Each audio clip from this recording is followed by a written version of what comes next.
Neonatal incubators are much less commonly used than radiant warmers in most NICUs, and there are very good reasons for that.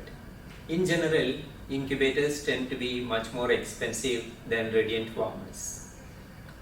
Since there are moving parts like fans inside, they may also be more prone to breaking down, and the inside of an incubator has harder to reach areas which makes them a bit more difficult to clean than radiant warmers.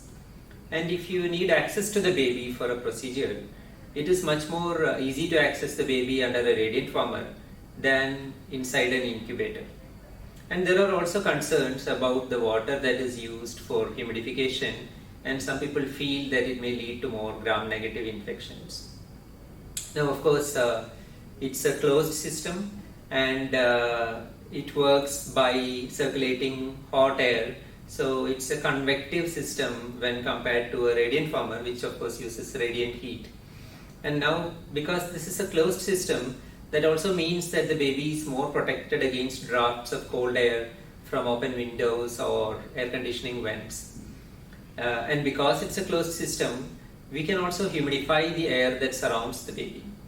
And evaporative heat loss is an important problem, particularly in low birth weight, extremely low birth weight, extremely premature infants, and especially in the first 2 weeks of life, because their skin tends to be very immature and thin.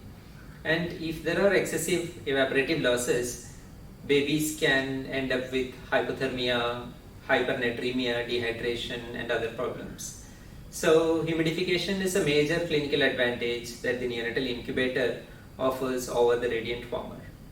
So if we have to prioritize the use of the incubator, we generally choose to use it for extremely low birth weight or extremely premature infants, and particularly in the first 2 weeks of life.